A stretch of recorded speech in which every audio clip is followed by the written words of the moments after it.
Good morning, at least morning here in the States,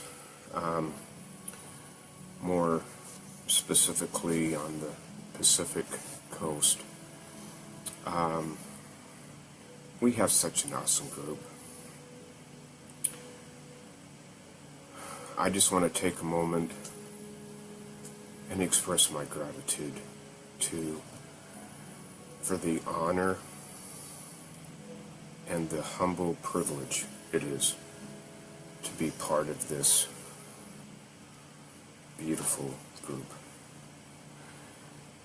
And I learn every day from each of you, from your posts, from your videos, from your comments. It's a beautiful learning experience. Oh, someone just joined. Wonder who that is. I see a person, but I don't see who they are. Anyway, it's okay. Welcome. Thank you. Appreciate you joining us. Maybe this would be a good time to talk about my beloved friend Neen, because she hasn't got on yet. At least I don't think she has.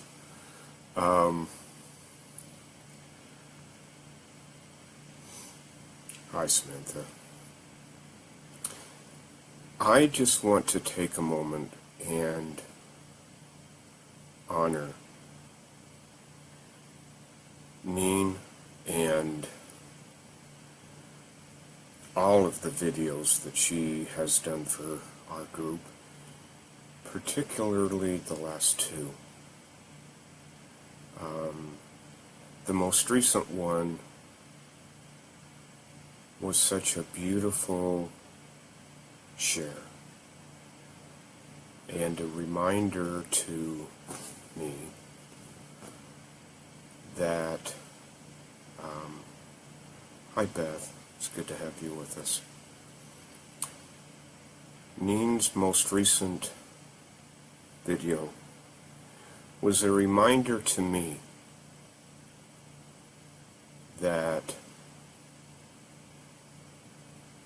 when I am out of alignment with my inner core, my inner guide, that I'm not alone. Okay, Erica, we'll talk to you soon. By the way, Erica, I really enjoy your videos. Neen's most recent video was a reminder to me, a humble reminder to me, that when I'm out of alignment with myself, and I'm feeling off, that I'm not alone. That other beautiful, powerful, insightful people that I love and look up to also have days like that. And Neen will be very familiar with this. One of the things I tell myself all the time is, don't ever compare other people's outsides with my insides. In other words, don't compare people's facades with my inner insecurities. When I say facades, I don't mean that in a negative way, in a phony way. We are all multifaceted beings. We have many sides. We have many parts of us. I have a father side. I have a grandfather side. I have a therapist side. I have a friend side. I have a side of me that I share in this group. I have a side of me that I share in public and in my more public posts. I have a side of me that is full of hope and confidence and a sense of I can do anything. I have a side of me that feels horribly insecure, frightened, inadequate, not good enough, not deserving, not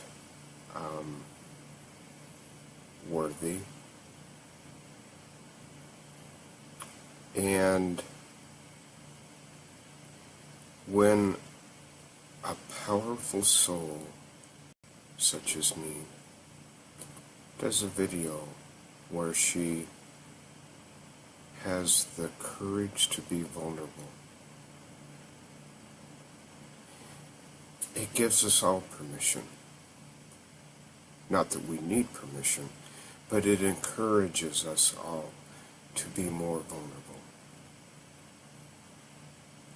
To paraphrase Marianne Williamson's great quote,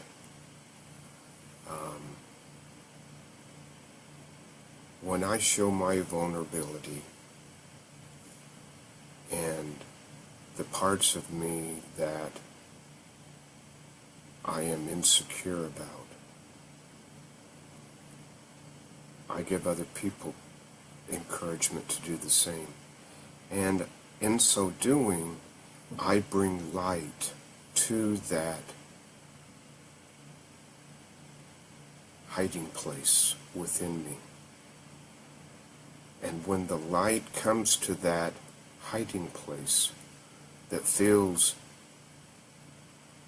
undeserving, unworthy, less than others, then the light, I give light the opportunity to heal that part of me. When I used to do my radio show, when I started it about 10 years ago, I did it for about 7 or 8 years. Haven't done it for a while. But when I was doing that radio show, my colleagues, other people who were doing radio shows, said, okay, you need to pre-record it and then edit it so that you're sending out a quality product. But I had problems with that for a few reasons. Number one is I wanted it to be interactive. I wanted to have it so that people could call in and ask questions live on the air. And I and or my guest would respond to them. You can't do that if you pre-record it. Although some people would do a special recording and they would announce to a few people so that a few people could listen to the live recording and call in and so forth. But the main thing was I didn't want to look polished. I didn't want to look all cleaned up, and I wanted to show my mistakes. I wanted to show my humanity. And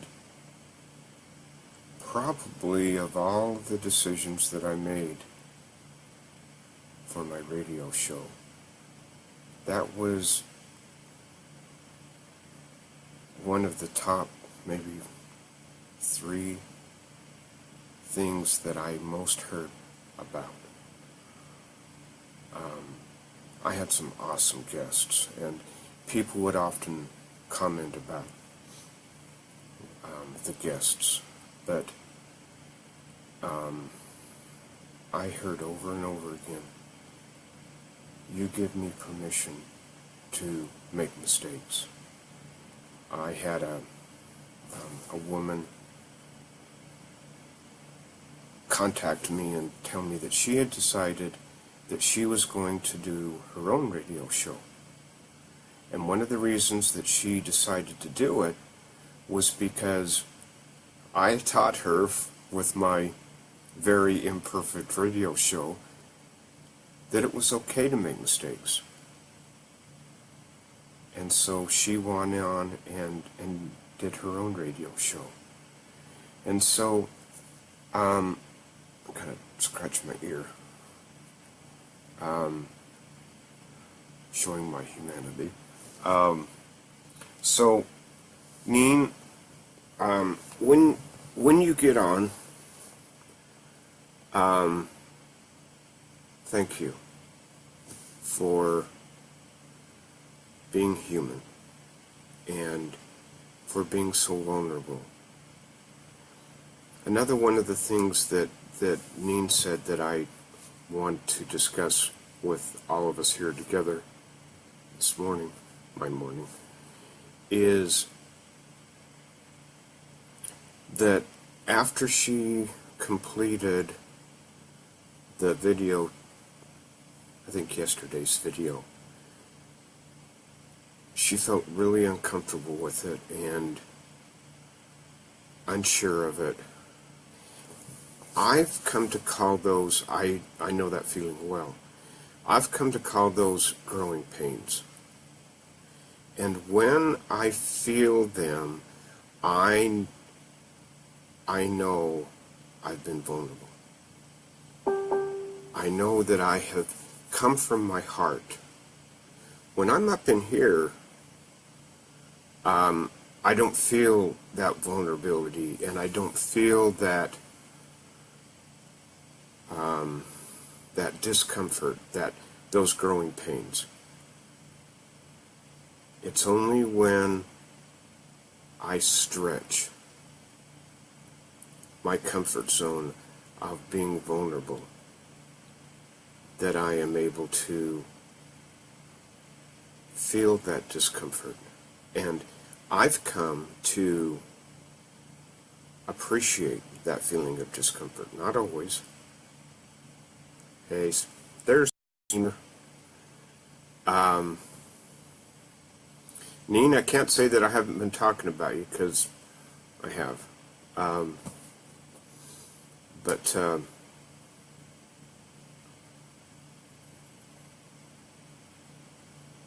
So I'm reminded of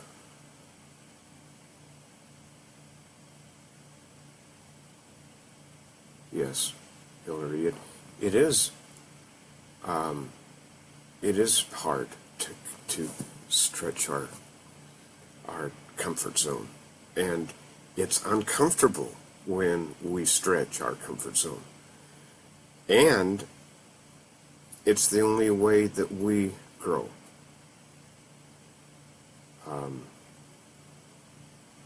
If I go to the gym and I start off with 5 pounds, and I lift that 5 pounds as many times as I can, let's say I lift that 5 pounds 5 times, and then The next day I come in and I lift it 5 pounds, 5 times. I'm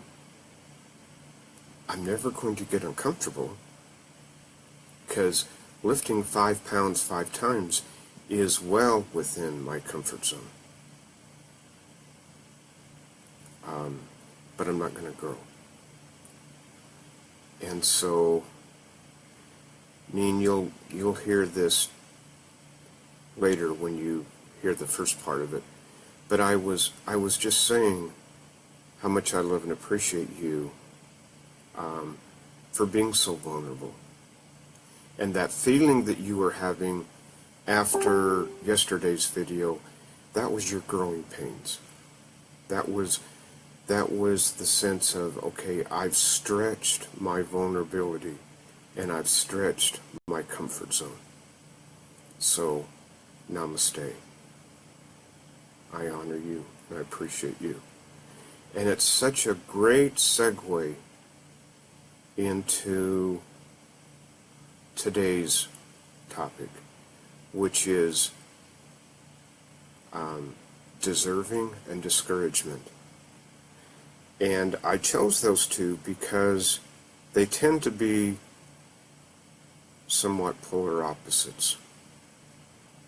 When we're feeling discouraged, we don't feel deserving.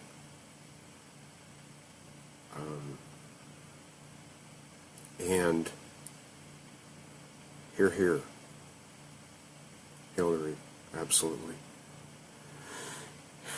And if I don't stop talking about her, I'm going to get an earful the next time Neen and I have one of our video chats.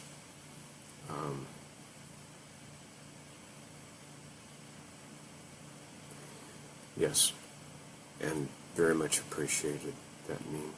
And as you mentioned in your video, Neen,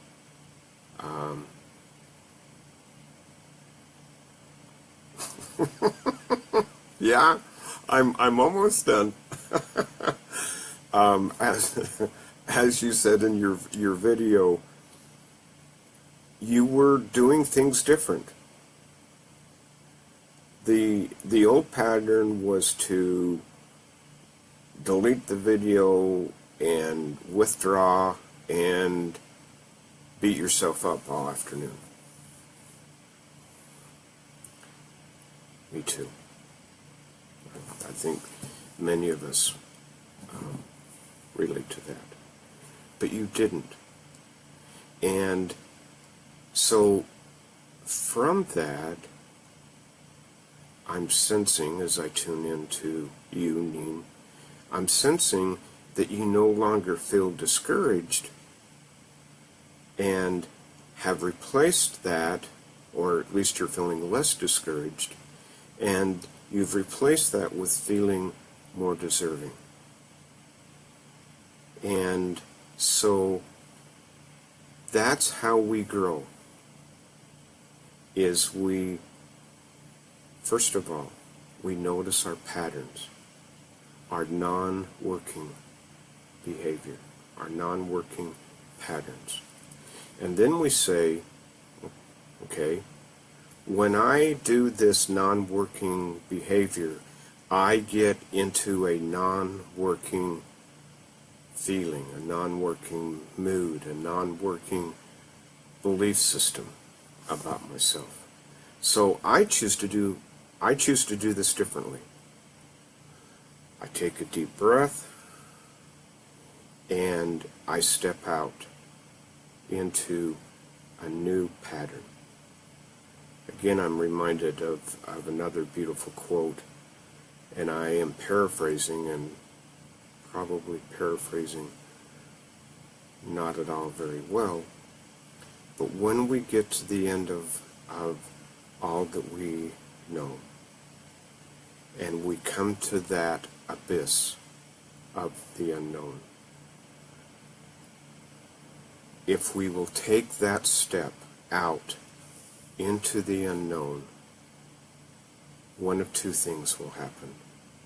One is we will find something solid to step on, or the other is we will learn how to fly.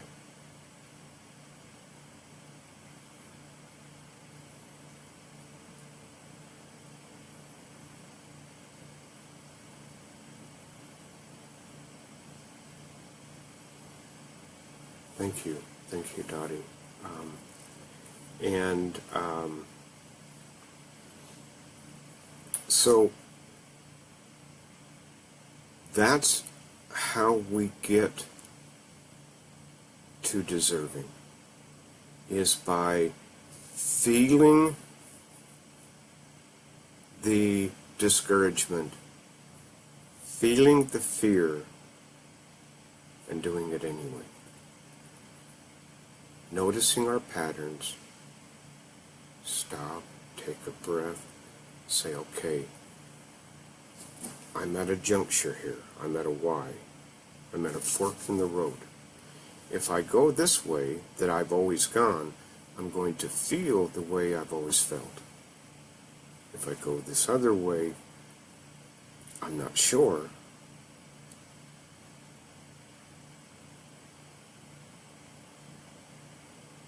Oh, mean. No.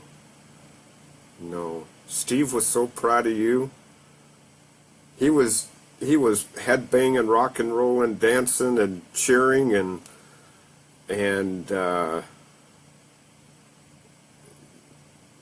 I don't think angels wear shirts with buttons, but he was busting his buttons.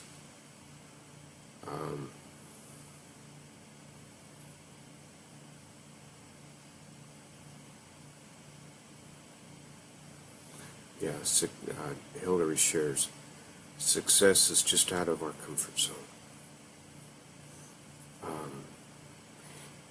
The challenging part is our comfort zone is so comfortable.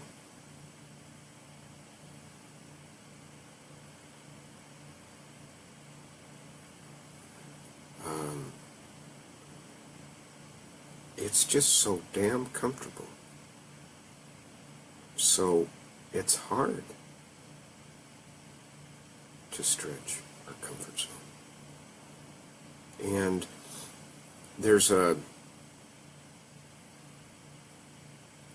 couple of months ago, I was at a men's retreat, and about 6 weeks ago, I guess, and we were talking about, if you all would, close your eyes or envision in your mind's eye, envision a target or a circle within many circles, and or at least 3 circles, and in the middle one it says comfort, and then outside of that it says growth, and then outside of that it says danger. As we practice stretching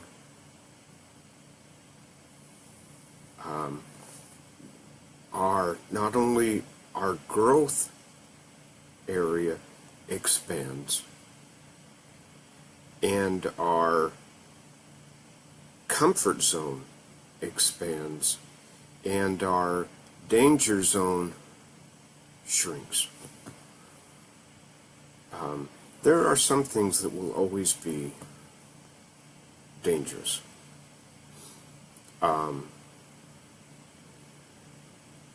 Streaking through a police station is well outside of my comfort zone, as well it should be, because that's a definite danger zone.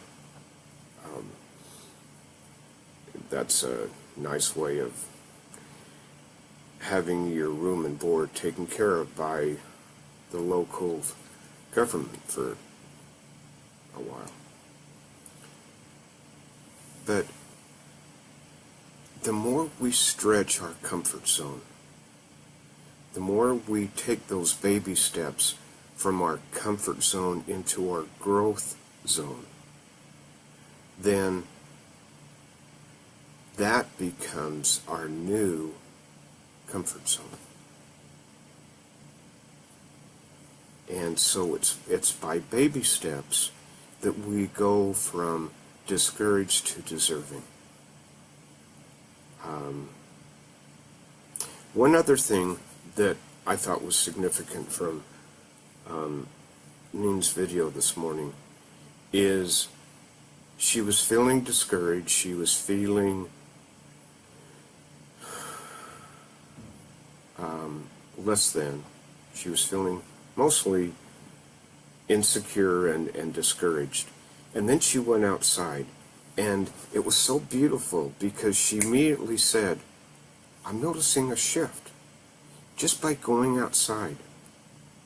And so for those of us who struggle with discouragement, struggle with depression, struggle with inadequacies, struggle with fears, one of the best things to do is, first of all, change your environment. And secondly, and especially, if you can get outside. Again, the challenge with feeling discouraged and depressed and so on and so forth is we don't want to move. We want to lay in bed with the covers pulled over our head, or we want to sit on the couch and watch multiple shows on Netflix. And we know we're discouraged. We know we're not really comfortable being where we are. But it can be challenging to find the, speaking of inner, I've got the hiccups again, to find the inner strength to take that first step. And one of the things that I found, yeah, Dottie, me too. I always feel better. Yeah, being one with divine source. It is beautiful and it's amazing. What I find when stretching my comfort zone, when moving from discouraged to encouraged, from depression into hope, is that first step. When I go on one of my walks, the hardest step to take is the first one. Once I get there, I'm glad I'm doing it. Once I'm on the walk, I enjoy it. It's getting off the chair, out of my house, and onto the path of nature, sunshine, and fresh air. It's the hardest step that always the first one. Yes. It's very grounding. As part of that, and I suspect most of you know this, an additional way to ground yourself when you go outside is to be barefoot and just stand in the grass, stand in the soil. That is very grounding, and it's a sense of releasing all of those toxic energies into the soil, which, as we all know, Mother Earth is a wonderful, wonderful composter. So we go outside, we release all of our negative toxic energy into the soil, and who knows, a couple days later, we might see a flower that is the result of that composted negative energy that we've just released to Mother Earth. Now coming up as a beautiful flower. So,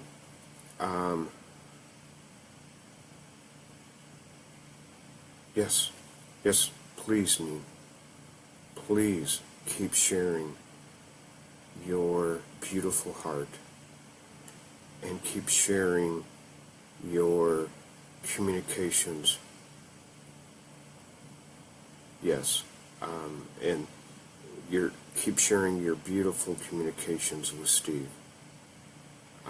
Speaking personally, I got a lot out of that video. I had to leave about halfway through it because I had an appointment, but I went back and I watched it all. So it was wonderful. And yes, Dottie, an additional way is to just make contact with a tree. Sometimes I'll go out and sit under a tree, and then I'm connected with earth, with my base chakra, and I'm connected with the tree from my heart chakra down to my ground chakra. So before, one of the things that I heard before was apparently there's a bit of a delay, and so last time I asked if there was anything else, and then I closed out before people could respond. So I want to give everyone a few minutes. Is there anything that anyone wants to ask or share or comment on?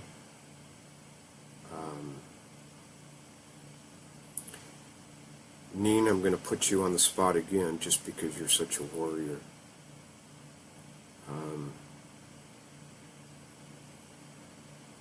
How are you feeling now, Neen?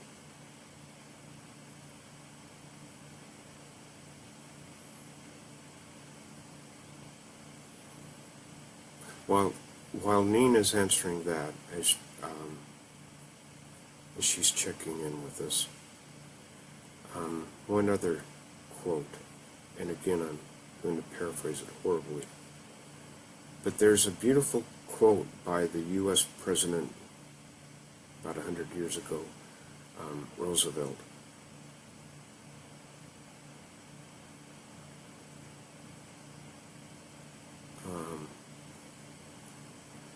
Well, I mean, if you're not feeling Steve, if you're not hearing Steve, it sounds like you need to be more loving and forgiving for yourself. But this quote by Theodore Roosevelt, and then reshared by Brene Brown, is it's not the critic that counts. It's not those that stand on the sidelines and point their fingers and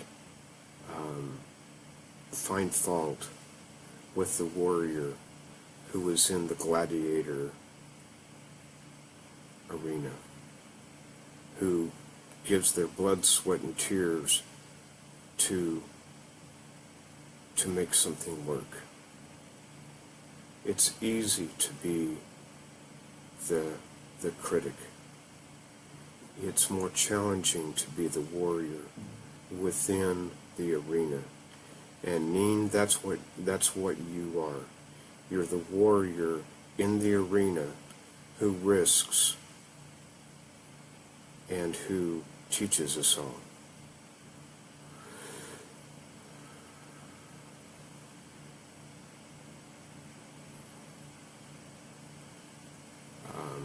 Well, I mean, maybe instead of scolding yourself for feeling sorry for yourself, again, you know what I'm going to say.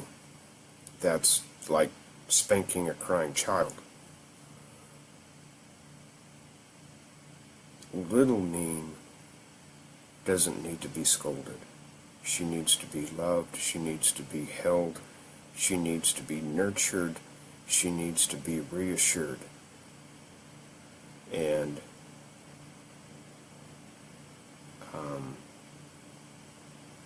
loved. Hillary, what is the best way to deal with that inner critic instead of letting the emotions snowball? Okay, there are several different ways we can look at that, Hillary. One of the most powerful for me is practice being more and more aware,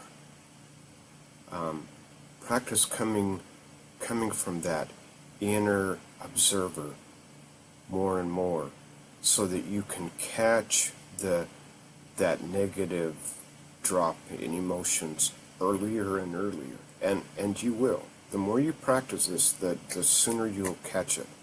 And when you notice yourself dropping in your vibration, in your emotion, in your mood, stop, take a deep breath, and say, okay, what was I just thinking? Because we don't just shift our emotions. Our emotions are tied to our thoughts. If I'm feeling really good and then all of a sudden I'm feeling really bad, it's because a thought has come into my mind that I've either consciously or subconsciously held on to, and that thought has brought me down. So, stop, take a breath. What was I just thinking about? Oh yeah, I was just thinking that I didn't do blank very well. I'm worried about blank. And so reminding ourselves, when I think about the past and woulda, coulda, shoulda, I feel depressed because I have no power in the past. When I think about the future and what if, I feel anxious because I have no power in what might happen tomorrow. I have no power in that today. My power is in the present. Right now, right now, right now. And the best way to do that is when you realize that you're either depressed or you're anxious, is to close your eyes, put your hand over your heart, take a deep breath and say, I am your name. For example, I am Brad. And in this moment, I am safe. And that short little exercise grounds me into the here and now. And in the here and now, I am powerful. Trying to change what happened yesterday or an hour ago or last year or 10 years ago or 60 years ago, I have no power. But I do have power to change, or I do have power right now, in this moment. And so by grounding myself in the present, I bring myself out of the future back into the present, out of the past back into the present.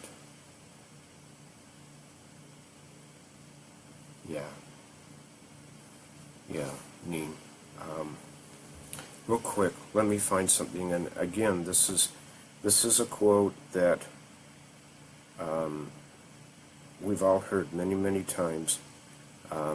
Neen is talking about her fear that things are growing and evolving and new phases in our life. And I referred to this before, but for Neen and for all of us,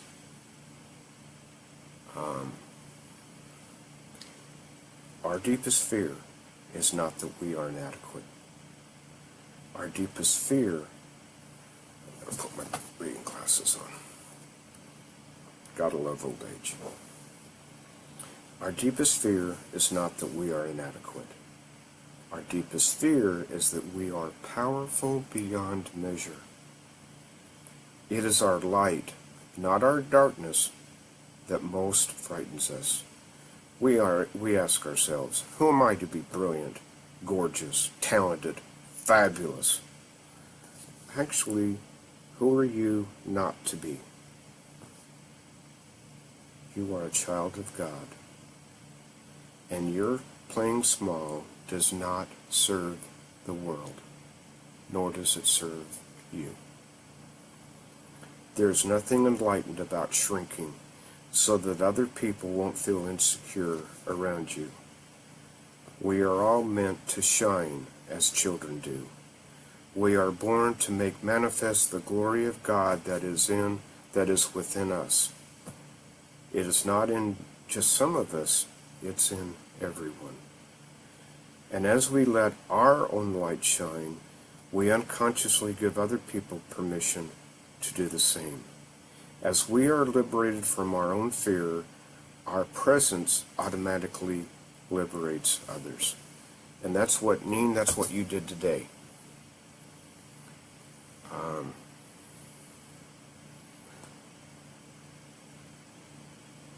Dottie, how do we stop ourselves with the doubt and voices in our heads saying that we are such a fraud? How can we ground or trust our gifts as being real and not just what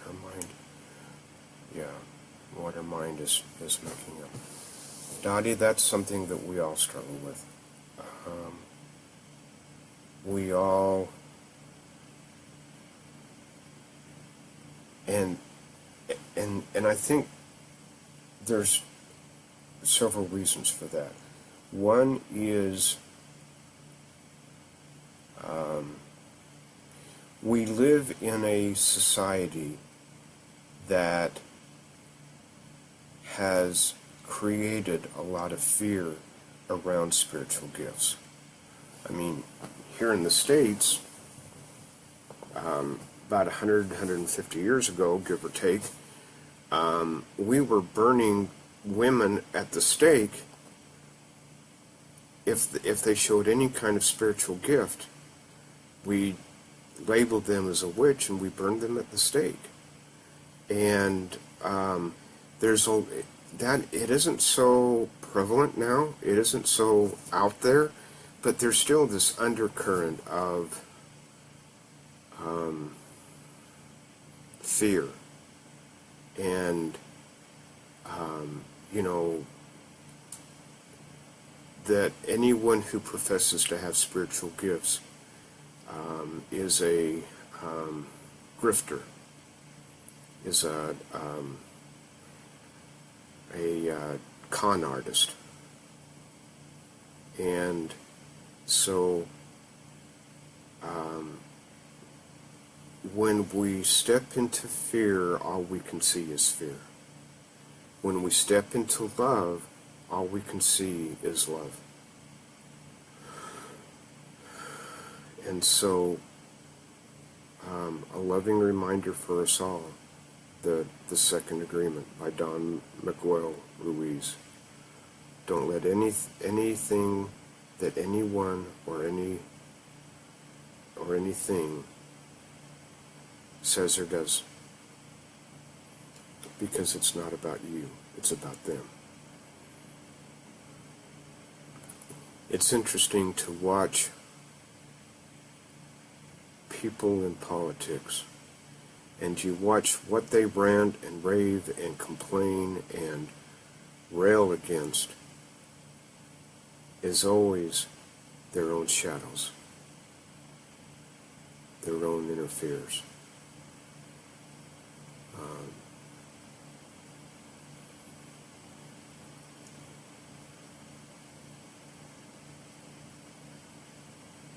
Yes.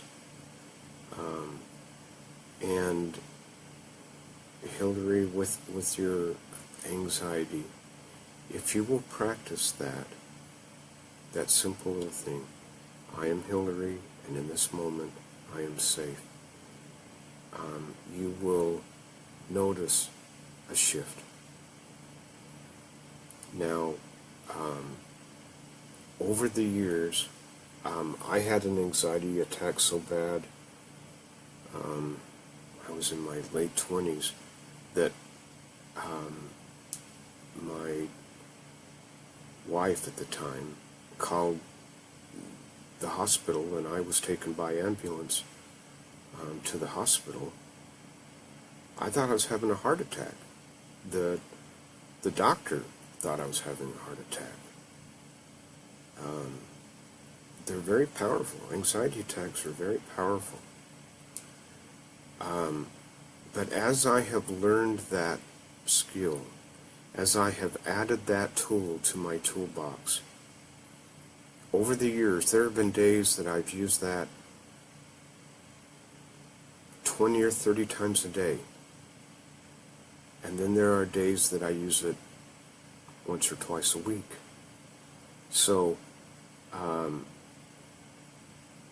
whenever you start to feel anxious, just use that tool and bring yourself back into grounded, centered peace. I had someone say to me, well, yeah, but I have to keep using that. Isn't there like something you can do that will cure it for good? And the only thing I can think of is I need food. But if I thought of food the same way as that, I would say clearly eating is not working for me because I have to do it 3 times a day. I need to find something that I can do just once so I never have to eat again. Or I have to sleep every night. And if I don't sleep, I get real grouchy. So isn't there something I can do that I can so I never have to sleep again? No. There are things. We meditate every day. We sleep every day. We eat every day. And if I eat at 6:30 in the morning and then I feel myself being hungry at noon, it isn't because breakfast failed me. It's that I need that nourishment yet again. And somehow we seem to be okay with that. So, anyway, I hope that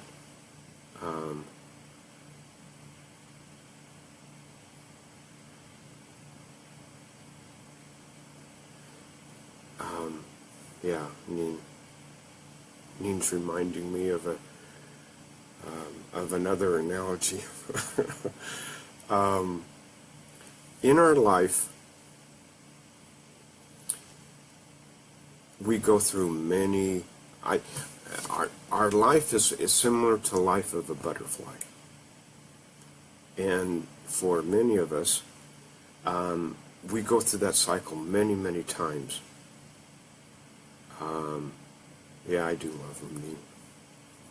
It's the way I communicate. It's the way my mind works. Analogies are the way that I understand things. So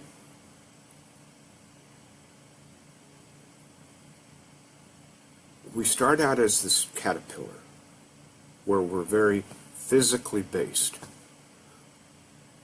Caterpillars live on the same leaf. They eat the same leaf. Their whole life, oftentimes. And then they go within. And they create this beautiful cocoon. And within that cocoon, within the stark stillness of that cocoon, they fall apart. And if you ever cut, please don't, but if you ever cut a cocoon open, you'll see that inside that cocoon is just guck. It's just this white, pasty sludge. But yet, within that sludge, there is an intelligence that knows it's going to be a butterfly. And then the butterfly comes together, and it's time to leave the cocoon. And so this big, fat, short-winged butterfly starts to push and pull its way out of this really tiny opening at the top. And it takes tremendous effort to pull ourselves out of the darkness. And as we do, we grow. And that fat, short-winged butterfly turns into a very, very thin butterfly with long, beautiful wings. And then that butterfly will stand on top of the cocoon and will just let its wings dry in the wind and in the air. And then it takes flight. And so, if you will look at yourself, you'll recognize, okay, I'm in the cocoon, or okay, I'm out of the cocoon, and I'm allowing my wings to dry as I get ready to take off. And Neen, you're right. I agree with you. I think that that's where you are. You've let your wings dry, and baby, now it's time to fly. And so, and again, when the butterfly leaps off of the cocoon, she does not know where she's going. She's not even sure she can fly. She's never done it before. She's never done anything before. She's never had anything resembling the life of a butterfly. But she trusts here. She trusts within. And trusting herself, she leaps and allows herself to find her wings.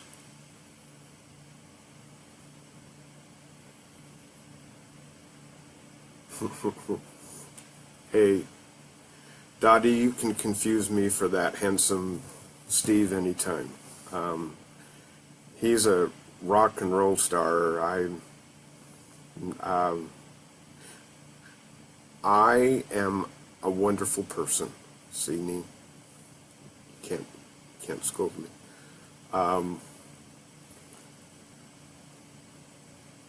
Yeah, Dottie's finding her wings so that she can fly. Yes, Neen, we all want to fly with you. I'm a handsome Santa. Okay, I'll take that. Ho, ho, ho. Yeah, okay.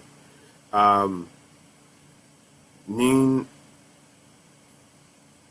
isn't that the essence of the spiritual play box? We're just a bunch of butterflies learning how to dance in the wind and share our thoughts from flower to flower. Yes, everything you need has always been with you.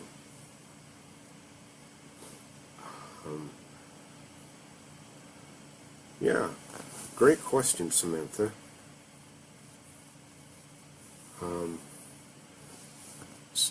Dottie, what do you want your wings to look like?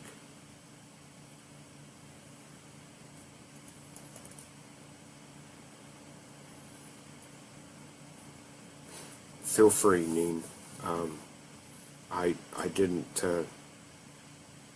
copyright that, so feel free to use it.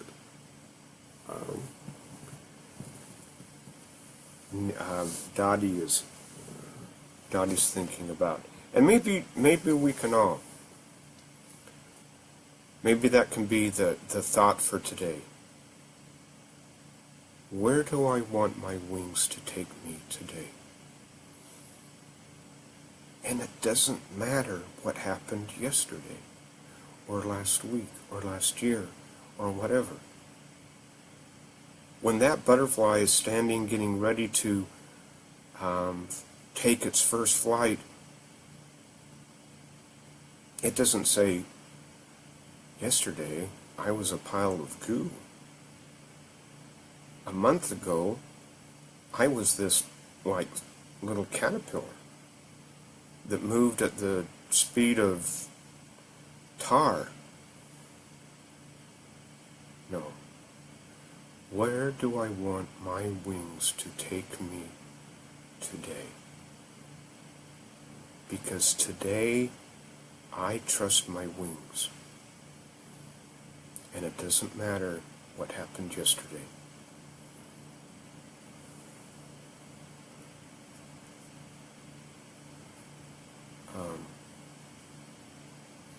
Angel wings. I like that, Dottie.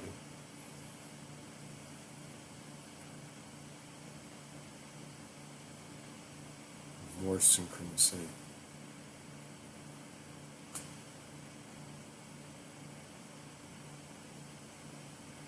That's cool.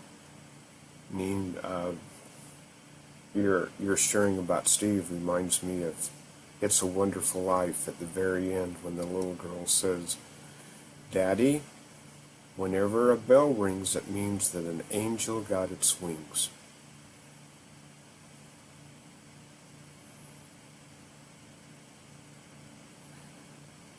And Samantha, I think beautiful green feathered wings are perfect. Well, Dottie, you and I both, we want to be where the angels are. And guess what? That's where you and I are right now in this play box. This is where angels go to play. So, anything else before we wrap up? One of the things I love about doing videos on here is I never, as Neen mentioned, I never know what I'm going to say. And I, again, from my years doing radio, I found that works better. I think I've talked about this before on here. When I mapped out my radio show, stinkeroonie. When I went in and said, okay, ego, controlling, planning, scheduling, ego, go down to the corner and have a chai tea. I'll notify you when I'm done. And then I just became a channel. I just became an instrument to allow light to flow through me. And they always worked. And what I love even more about this little play box is we all add to the sharing. I never worry about coming on here and doing a video because I know I'm not doing it alone. I've got angels on both sides of the veil helping me out. I've got them and I've got you. So we got it covered. So Dottie, I'm glad you're here with us, with all the other angels.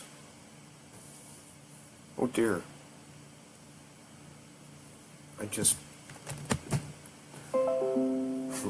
As I wrap up, I realize here is a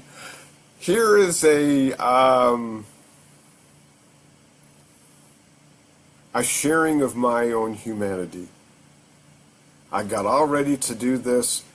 I plugged in my earphones, had everything ready, and then I just noticed that I didn't have my headphones plugged in.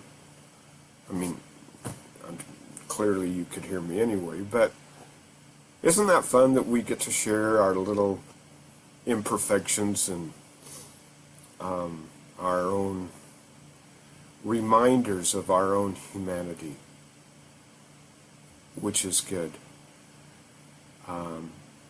I welcome reminders of my humanity because as someone who lives in a glass house, it's never wise for me to throw rocks at others' glass houses.